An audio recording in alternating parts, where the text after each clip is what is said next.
అదే RTV app వార్తల్ని క్షణాల్లో చదివే అవకాశం ఉంటుంది. ఒక న్యూస్ పేపర్, ఒక టెలివిజన్ ఛానల్ మీ చేతుల్లో ఎప్పుడూ ఉంటాయి. హైకోర్టు ఏర్పాటు చేసేందుకు రాష్ట్ర శాసనసభలో ముఖ్యంగా రాష్ట్ర ముఖ్యమంత్రి చంద్రబాబు నాయుడు గారు కూడా దాన్ని కృషి చేసి హైకోర్టు ఏర్పాటు చేయడానికి అవసరమైనటువంటి కార్యక్రమాన్ని రూపొందించడం జరిగింది.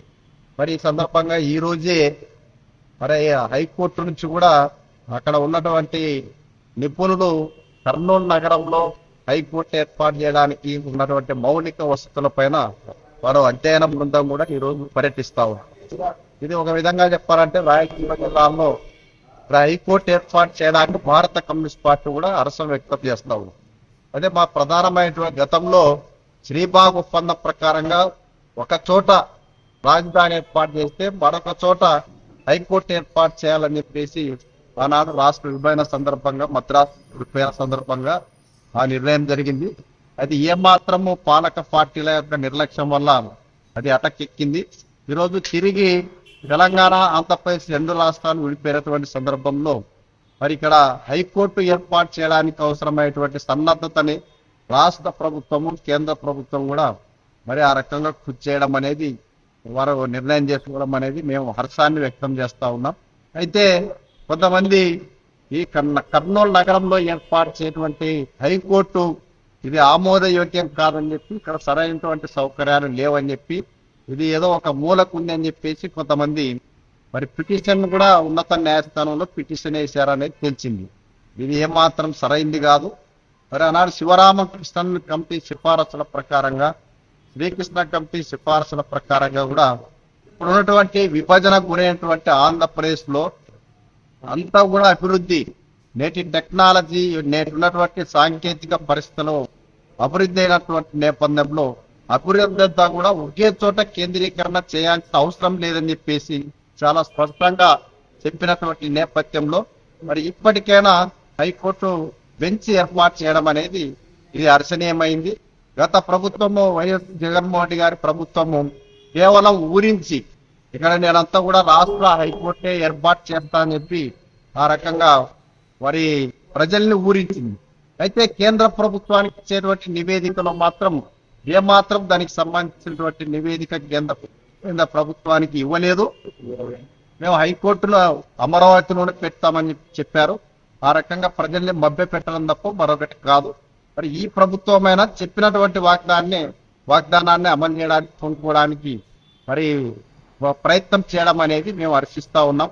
దీన్ని ఎంత త్వరగా వీలైతే అంత త్వరగా దీన్ని ఏర్పాటు చేసి ఈ ప్రాంత ప్రజల యొక్క మనోభావాన్ని కూడా గౌరవించాలని సిపిఐ తరఫున మేము డిమాండ్ చేస్తాం. హైకోర్టు బెంచ్ ఏర్పాటు చేస్తామని చెప్పేసి చంద్రబాబు నాయుడు ప్రభుత్వం, కూటమి ప్రభుత్వం అడుగులు వేస్తున్న సందర్భంలో దీనిపైన స్టే ఇవ్వాలని చెప్పేసి కొంతమంది కోర్టుకు వెళ్ళడం అనేటువంటి సమంజసమైన విషయం కాదు. ఈ రాయలసీమ ప్రాంత ప్రజలను మోసం చేయడమే. ఈ ప్రాంతానికి స్పష్టంగా హామీ కూడా ఇవ్వడం జరిగింది. గతంలో జగన్మోహన్ రెడ్డి ప్రభుత్వం న్యాయ రాజధాని చేస్తానని చెప్పి 5 ఏళ్ళు కాలం ఇచ్చుకున్నారు. సరే, ఈ ప్రభుత్వం అన్న వచ్చింది. ఈ ప్రభుత్వం హైకోర్టు బెంచ్ చేస్తాం, ఆ బెంచ్ కి సంబంధించిన నిపుణుల జడ్జిలతో ఈరోజు పర్యటిస్తున్న సందర్భంలో దీనిపైన రిట్ పిటిషన్ వేయడం అనేటువంటిది ఇది చాలా రాయలసీమ ప్రాంత ప్రజలను మరొకసారి మోసం చేసేటువంటి పరిస్థితి అని చెప్పేసి మేము సిపిఐగా అభిప్రాయాన్ని వ్యక్తం చేస్తా ఉన్నాం. మేము హైకోర్టు బెంచ్ కి సిపిఐగా మొట్టమొదటి కూడా మేము హర్షం వ్యక్తం చేశాం. ఈ ప్రాంతం అభివృద్ధి కావాలంటే ఒక ప్రాంతంలో రాజధాని అమరావతి న్యాయ రాజధాని కావాలనుకున్నప్పుడు ఈ ప్రాంతంలో పెట్టాలని చెప్పేసి చెప్పారు. వైఎస్ఆర్ గత ప్రభుత్వంలో మొత్తం విద్యార్థులందరూ కూడా రెచ్చగొట్టారు, యూనివర్సిటీలు రెచ్చగొట్టారు, బహిరంగ సభలు పెట్టారు, మంత్రులు ఎక్కడికెక్కడ పాల్గొని అందరూ రెచ్చగొట్టారు. ఈ ప్రాంతాన్ని మరొకసారి మోసం చేయడమే. ఈరోజు చెప్పేదేమో ఒక విధంగా చెప్తున్నారు పైకి, కానీ దాన్ని అడ్డుకునే విధంగా ఇంకో విధంగా చేస్తా ఉన్నారు. దీన్ని ఎవరు చేస్తా ఉన్నారు అనేది, ఏ పార్టీ చేస్తా ఉంది, ఏ పార్టీకి సంబంధించిన వాళ్ళు పిటిషన్ చేస్తా ఉన్నారు అనేటువంటిది కూడా స్పష్టం చేయాలి. ప్రజలు గమనిస్తా ఉన్నారు.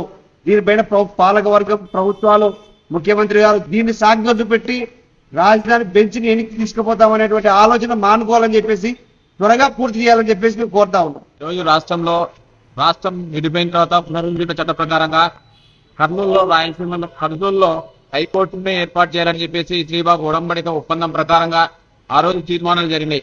కాకపోతే ఇప్పుడున్నటువంటి ప్రస్తుత పరిస్థితుల రీత్యా ఇప్పుడున్నటువంటి వ్యాపార సంబంధాలు లేకపోతే ఇక్కడ ఉన్నటువంటి నిరుద్యోగ రీత్యా ఇక్కడ ఉన్నటువంటి మీ నిరుద్యోగులకు ఉపయోగపడే విధంగా కర్నూలులో హైకోర్టు బెంచ్ని ఏర్పాటు చేస్తామని చెప్పేసి ఎన్నికల సందర్భంగా హామీ ఇచ్చినటువంటి చంద్రబాబు ఈ రోజు స్థానికంగా ఉన్నటువంటి ఇక్కడ ఉన్నటువంటి అడ్వకేట్ల ద్వారానో లేకపోతే రాష్ట్రంలో ఉన్నటువంటి వాళ్ళ ద్వారానో పిటిషన్స్ వేయించి ఈ కర్నూలు ప్రాంతంలో హైకోర్టు బెంచ్ని ఏర్పాటు చేయకూడదనేటువంటి పద్ధతుల్లో తీసుకోవడం అనేది కరెక్ట్ సమంజసమైన విషయం కాదు.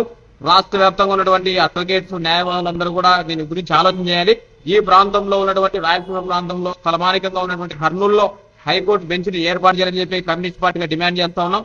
అదేవిధంగా ఈ ప్రాంతంలో ఉన్నటువంటి న్యాయవాదులకు న్యాయ సమీక్షలు అన్నిటినీ కూడా తక్షణమే అందుబాటులోకి తీసుకోవాలని చెప్పేసి కమ్యూనిస్ట్ పార్టీగా డిమాండ్ చేస్తా ఉన్నాం. ముఖధారమైన కర్నూలు అనేక సందర్భములలో మరి వివక్షకు గురి కావడం జరిగింది. గతంలో కర్నూలు మన రాష్ట్ర రాజధానిగా ఉన్నది. ఆ రాజధాని కూడా త్యాగం చేయడం జరిగింది. మరి అటువంటి కర్నూలు నగరంలో నాడు టీడీపీ ప్రభుత్వము కర్నూలులో మరి బెంచ్ ఏర్పాటు చేస్తారని చెప్పడం జరిగింది. మరి హైకోర్టు బెంచ్ ఏర్పాటు చేయడం వల్ల అది ఉపయోగకరంగానే ఉంటుంది. ఎందుకంటే వెనుకబడిన ప్రాంతం కాబట్టి ఆ ప్రాంతంలో అభివృద్ధి చెందాలంటే కనీసము టీడీపీ చెప్పిన విధంగా మరి హైకోర్టు బెంచ్ ఏర్పాటు చేస్తే కొంతవరకు డెవలప్మెంట్ అయ్యేదానికి అవకాశం ఉంది. దానికి భారత కమ్యూనిస్ట్ పార్టీ సిపిఐగా సంపూర్ణంగా మద్దతు తెలియజేస్తున్నాము. మరి ఎవరైతే స్టే తెచ్చుకున్నారో మరి ఎందుకు తెచ్చినారు అనేది కూడా వాళ్ళకే అర్థం కావాలి. వెనకబడిన ప్రాంతం కాబట్టి అభివృద్ధి చెందాలంటే ఏదో ఒక రూపంలో మరి అభివృద్ధి చెందాల్సిన అవసరం ఉంది. మరి దానికి మేము పూర్తిగా మరి స్టేకు వ్యతిరేకంగా మరి బెంచ్కి అనుకూలంగా మేము సపోర్ట్ చేస్తున్నాం. మరిన్ని వీడియోస్ కోసం ఛానల్ ని సబ్స్క్రైబ్ చేయండి. లేటెస్ట్ అప్డేట్స్ కోసం వాట్సాప్ ఛానల్ ని ఫాలో చేయండి. అండ్ లింక్ డిస్క్రిప్షన్ లో ఉంది.